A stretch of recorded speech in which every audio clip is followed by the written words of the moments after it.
Hi, welcome to our channel where we share the most intriguing stories. When Andrew Hunt's beloved family barn goes up in flames under suspicious circumstances, he faces off against a ruthless HOA queen determined to erase his legacy. But Andrew has a plan, and soon the battle for Willow Creek will ignite a war no one saw coming. My name is Andrew Hunt, and at 45, I've built a life I'm proud of. A successful agricultural entrepreneur, owner of several productive farms, and more importantly to me, the keeper of family history. One piece of that history sits on a modest plot of land right at the edge of Willow Creek, a pristine, upscale HOA neighborhood full of white fences, polished lawns, and people who probably wipe their shoes twice before stepping outside. My plot is small compared to my other holdings, but it's special. On it stands an old wooden shed, or as I call it, Grandpa's barn. It's been there since the 1950s, built by my grandfather's own hands, and though it's weathered and sagging, I've kept it standing all these years as a tribute to where my family started. The land doesn't generate income, it's not part of any development plan. For me, it's a sentimental anchor, a quiet space where I can remember simpler times. I never imagined it would become the center of a battle. One afternoon, as I was inspecting the old barn, tracing the worn grooves in the wooden beams, I noticed a sleek black SUV pull up to the edge of the property. Out stepped a woman I'd never met before. Tall, blonde, sharp features, dressed in an outfit that probably cost more than I'd spend on farm equipment in a month. She walked up confidently, hand extended. "Andrew Hunt, I'm Karen Wilson, president of the Willow Creek HOA," she said with a too bright smile. "I'm glad I caught you." I shook her hand carefully, noting the firmness of her grip, the kind of handshake someone gives when they want you to know they're the one in charge. "We've been discussing your lot at the HOA meetings," she continued, glancing over at the barn with a wrinkle of her nose. "It's a bit rustic, don't you think? Especially compared to the aesthetic we're trying to maintain here at Willow Creek." I raised an eyebrow. "It's family land. It's not part of Willow Creek. Always has been separate." Karen laughed softly, tilting her head. Of course. But we were hoping to offer you a proposal. We'd like to purchase this parcel, clean it up, maybe add a community garden or an extra amenity for residents. It would really enhance the neighborhood's image." I folded my arms, feeling the first tight pull of irritation. "I appreciate the offer, but this land isn't for sale. It's been in my family for decades. I'm not interested in giving it up." Karen's smile stayed, but something flickered in her eyes. A flash of calculation, maybe annoyance. "Oh, I understand. Sentimental value, I get it. But Andrew, sometimes holding on to the past holds us back, don't you think? Willow Creek is growing, evolving. We want everything around us to reflect that progress." I kept my voice steady. "Like I said, I'm not selling." For a brief second, the mask slipped and her smile tightened unnaturally. She let out a small exhale, then patted my arm lightly. "Well, just think about it, okay? And remember, we're committed to keeping the entire neighborhood looking its best. One way or another, we always find a way to maintain order." As she walked back to her car, I watched her drive off, feeling a chill crawl up my spine. Her words weren't just neighborly concern, they were a warning. I didn't know it yet, but that afternoon marked the start of something far bigger than a land dispute. It was just 2 weeks after Karen's visit when I got the call that made my stomach drop. It was nearly midnight when my phone buzzed on the nightstand, and I groggily answered to hear the sharp, urgent voice of the local fire chief. "Mr. Hunt, there's been a fire on your Willow Creek property. You need to get down here." I barely remember pulling on clothes, racing down the dark country roads toward the old lot. My headlights caught the glow of flashing red and blue up ahead, and when I turned the corner, I saw it, the barn, or what was left of it. Flames still licked at the collapsed roof beams, and heavy black smoke poured into the sky as firefighters doused the last stubborn pockets. I parked and jumped out, heart hammering. "What happened?" I demanded, approaching the chief, who stood watching grimly. He shook his head. "We got the call about 40 minutes ago. Neighbors saw smoke, called it in. It spread fast. Old dry wood, no fire break. Sorry, Mr. Hunt. Nothing we could do to save it."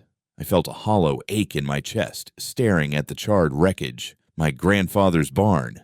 Gone. But grief quickly turned to suspicion when I noticed something odd. Several workers were still gathered near a corner of the property where apparently the fire had started. Coiled cables, a power box. I recognized the setup. "Wait," I said, frowning. "What's that?" The chief followed my gaze. That? New power line the Willow Creek HOA put in last week. They said they needed extra lighting along the road. Ran it through here. From what we can tell, the ignition point was right by that junction box. My hands clenched into fists. They ran power through my land. The chief nodded. Didn't you approve it? I let out a harsh laugh. No, I didn't. The next morning, after barely a few hours of restless sleep, I drove to the Willow Creek HOA office. Karen greeted me at the door, looking polished as ever, as if nothing had happened. Andrew, she said sweetly, I heard about the fire. Such a tragedy. We're so sorry. But these things happen, you know? Old structures, dry seasons. It's no one's fault, really. I stared at her, searching her face for any sign of guilt, but she just blinked innocently. Did your team install the new line through my land without permission? I asked, voice tight. Karen gave a little shrug. We assumed it was a shared easement, Andrew. Our contractor assured us it would be fine. We're just trying to improve the neighborhood, after all. I clenched my jaw, holding back a sharp reply. It wasn't the time. Not yet. Instead, I nodded stiffly. I see.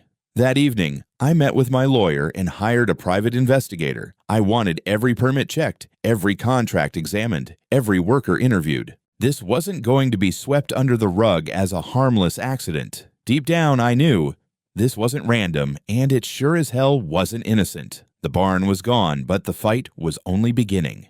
The next few weeks became a whirlwind of paperwork, interviews, and relentless digging. My lawyer, Rachel, was sharp as a whip, the kind of person who never let a detail slip through her fingers. The private investigator I'd hired, a grizzled ex-cop named Tom, had a nose for sniffing out lies, and between the two of them, we began to peel back the polished exterior of Willow Creek HOA. First, the permits. Rachel obtained copies from the county office, and sure enough, the HOA had submitted requests for electrical work, but only within their own community limits. There was no legal authorization for them to run power through my land. That was strike one. Tom, meanwhile, went knocking on doors, talking to contractors and neighbors. It didn't take long before a few of the workers spilled the truth. Under Karen's orders, they'd rushed the installation to meet a strict deadline for a neighborhood event.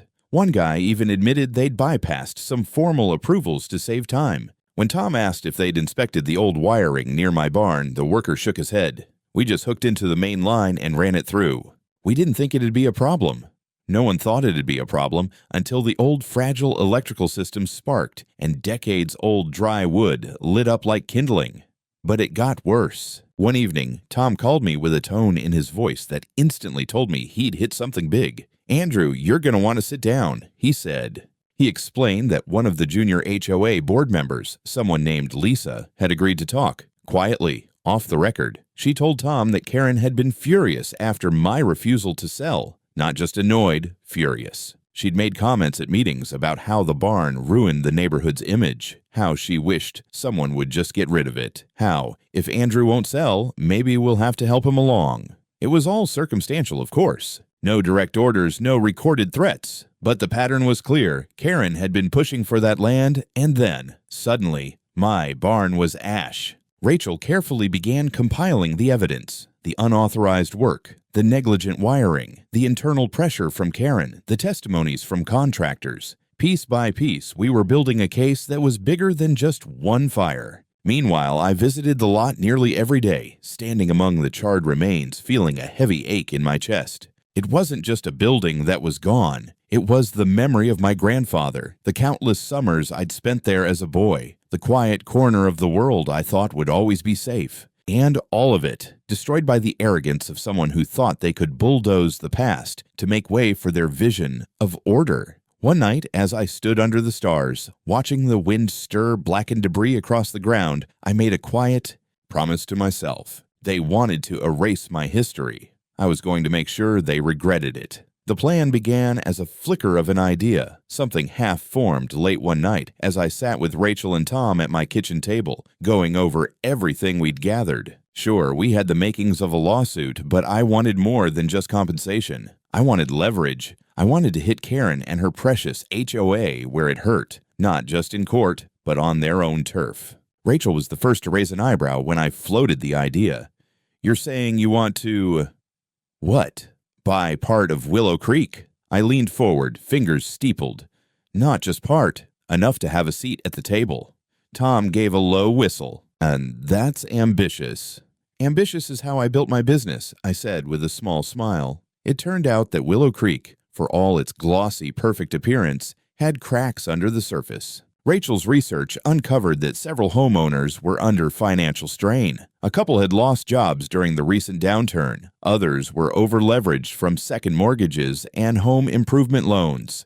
More interestingly, a chunk of the commercial properties, small office spaces, and community lots owned by the HOA were tied up as collateral in loans Karen had pushed through for neighborhood projects. I began quietly. Through a series of shell companies and third-party investors, I started buying up the distressed properties. A house here, a commercial unit there. Nothing flashy, nothing that would raise alarms. At local property auctions, I sent representatives to bid aggressively, snatching up anything tied to Willow Creek that hit the market. Karen didn't notice at first. She was too busy managing HOA meetings, maintaining her queen bee status, and likely trying to figure out how to spin the fire incident as unfortunate but inevitable. But soon, the ripples began to spread. One of her board members resigned unexpectedly, citing personal financial concerns. Another homeowner quietly sold their house and left town. By the time Karen started connecting the dots, it was too late, because by then, I held the titles to nearly half the non-owner-occupied lots in Willow Creek, plus key commercial properties the HOA depended on for income.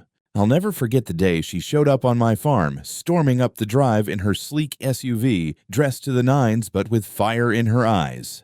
"Andrew," she barked, marching toward me as I supervised a shipment of supplies. "What the hell do you think you're doing?" I turned slowly, wiping my hands on a rag, and smiled coolly. "Good afternoon, Karen. To what do I owe the pleasure?" "Don't play coy with me," she snapped. "I know you've been buying properties. I know it's you behind those shell companies. What's your endgame here? Revenge?" I gave her a long, measured look. "I'd call it business. You burned down a piece of my history, Karen. I thought it was only fair I claim a piece of yours." Her face turned red, her fists clenched at her sides. "You won't get away with this. The HOA board will block any moves you try to make. You can't just muscle your way into our community." I tilted my head, amusement flickering in my chest. "I don't need the board's approval, Karen. I own the deeds. I own the land under several of your fancy rental properties, and I own the contracts tied to your HOA's commercial income. You should have been more careful with your paperwork." Her mouth opened, but no words came out. For the first time since I'd met her, Karen looked genuinely rattled. That night, I sat on my porch with a whiskey in hand, watching the sun dip behind the hills. The legal battle wasn't over, far from it. But now, I wasn't just coming at her as the angry neighbor with a burned barn. I was coming at her as the man who owned half her kingdom. And soon, I was going to make sure the queen fell from her throne. Filing the lawsuit wasn't just a legal maneuver, it was the opening shot of a war I intended to win. Rachel worked late into the night, drafting the complaint, a meticulous document outlining the full scope of damages, the destruction of my barn, the emotional distress, the loss of historical value, the unauthorized electrical work, and, most damningly, the HOA's blatant negligence under Karen's leadership. But we didn't stop there. We filed additional claims as the new owners of multiple properties within Willow Creek, giving us standing to challenge the HOA itself. Karen must have thought she could bully me in court the way she bullied her neighbors at HOA meetings, but she underestimated just how much I'd uncovered. The first big reveal came when Rachel subpoenaed the HOA's internal financial records. Hidden in the spreadsheets and committee notes was a goldmine of mismanagement. Karen had pushed through questionable loans, approved expensive aesthetic upgrades without proper member votes, and funneled contracts to companies run by her acquaintances, all while presenting the face of good governance. Tom's investigation, meanwhile, kept paying off. He'd tracked down one of the subcontractors who'd worked on the illegal electrical connection. The man, nervous at first, eventually agreed to testify that Karen herself had pressured them to cut corners and just get it done. He even had text to prove it, messages where Karen explicitly downplayed the need for formal permits because, as she put it, "We can't let one stubborn neighbor slow down progress." When Rachel laid out our evidence package, I felt something shift. This wasn't just about the fire anymore. This was about corruption, fraud, and abuse of power. We served the suit in the most public way possible during a Willow Creek HOA board meeting right in front of the gathered members. I made sure to attend in person, sitting quietly at the back as Karen rattled on about neighborhood beautification projects and landscaping budgets. When the process server stepped forward, handed her the thick envelope, and calmly said, "You've been served," the entire room fell silent. Karen's face went pale, her lips tightening as she scanned the first few pages. She glanced up, locking eyes with me across the room. For a moment, it was just the two of us, the woman who tried to push me out and the man she thought would fold. But I didn't fold. I smiled. The following days were a media circus. Local reporters picked up the story. Local businessman sues HOA over alleged negligence, corruption. Residents started whispering about the details coming to light. The misused funds, the secret deals, the backroom power plays. By the time Karen realized how much trouble she was in, it was too late to clean up the mess. We weren't just holding her accountable for one mistake. We were unraveling her entire empire. The courtroom was packed. You could feel the tension humming in the air like a live wire. Every seat filled with Willow Creek residents, reporters, and curious locals who wanted to see how this neighborhood drama would play out. At the front sat Karen, perfectly dressed, perfectly composed, her lawyer whispering furiously in her ear. But despite the polished exterior, I saw the tightness around her mouth, the stiffness in her posture. She knew she was cornered. Rachel stood confidently at the plaintiff's table, her binder thick with evidence, calm and sharp-eyed. We had built this case carefully, methodically, and now every piece was lined up like dominoes ready to fall. The first few days focused on the fire, expert testimony about how the electrical system had been illegally connected across my land, how no permits were filed, how the rush job had created dangerous conditions. Witnesses from the fire department described the ignition point, the speed of the spread, the total loss. Photos of the burned-out barn were shown on a screen, and I felt a familiar pang in my chest, but it was matched by a simmering satisfaction when I saw the jurors' faces harden. But the real fireworks came when we moved beyond the fire and into the heart of the HOA's misconduct. Rachel presented the financial records, showing how Karen had bypassed member votes, diverted community funds into personal pet projects, and funneled contracts to companies tied to her friends. We had emails, bank statements, even a whistleblower from within the HOA board who testified about the pressure and intimidation Karen used to get her way. Then came Tom's star witness, the subcontractor who worked on the illegal wiring. He took the stand nervously, but his voice strengthened as he laid out how Karen had personally instructed his team to run the line across my land, brushing off concerns about legal approvals. He even read aloud the damning texts where Karen mocked the need for permits and bragged about showing that stubborn farmer who's boss. Across the room, Karen sat frozen, her hands clenched white in her lap.